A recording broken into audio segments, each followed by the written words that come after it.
Ya ayyuhalladhina amanu la ta'kulu amwalakum bainakum bil batil. Don't consume each other's money using falsehood. Don't lie on your hours at your, at your job when you have to punch in. Don't lie about it.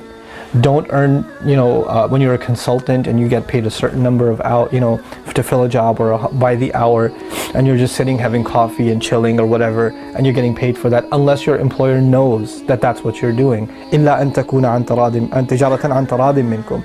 Unless it's a trade that's happening, a business that's happening with mutual agreement among you. In other words, nobody can be 100% productive all the time. That's not humanly possible. So you might feel like, okay, I'm going to work 9 to 5, but I take a 40-minute break sometimes. I just sit there and talk sometimes. Is that okay? Well, if your employer knows that's what you do and it's acceptable to him, then it's okay because it's mutually agreed.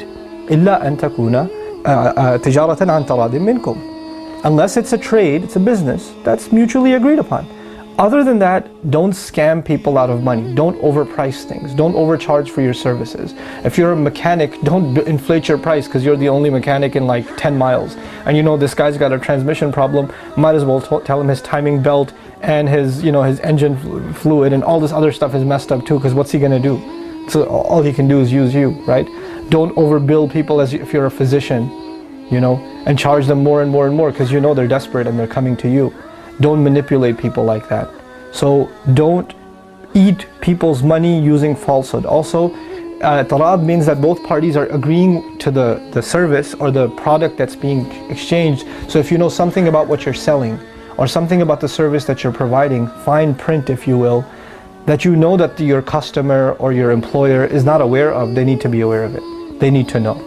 Because if they don't know and you're kind of skimming money out of them, then this is unacceptable to Allah. So most of our cell phone contracts, right, the fine print, this is tijarat bil batil, because you get all these fees and inconvenience fee or whatever, convenience fee and this fee, and you don't even know what these fees are for. And you never agreed to them, but they're all tacked on there, and they have a 40-page fine print that you have to sign at the end, and they know you're not going to read that if you're a normal human being. So, that's how they get away with these kinds of false agreements. We, Muslims, when we go into business or professional agreements or employment, we cannot consume money based on falsehood. We cannot eat people's money. And it's not just about employees with employers, it's employers with employees too, and that's what I'll end with. That employers, decide to pay a certain amount. When your employee's working harder and they're doing more, and you're not paying them more as a result, or you're paying some employees more than you're paying other employees for the same exact work because you're giving preferential treatment, this is also falsehood.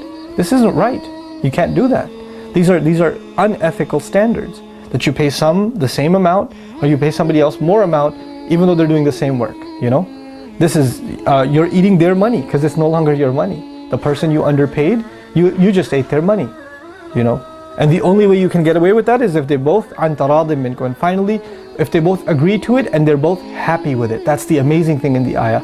You don't just agree with your consumer, because you can get them to agree even if they're not happy. You know how car salespeople get you to agree even if you're not happy and you sign the thing and you regret it later? You have to be happy. Both sides have to be happy and completely content with the agreement an taradim minkum. That's the beauty of this ayah. That if both parties are not content, then this is not a fair agreement. And once the fair agreement is in place, you have no right to complain. Because you're the one who consciously and clearly agreed to this sort of thing.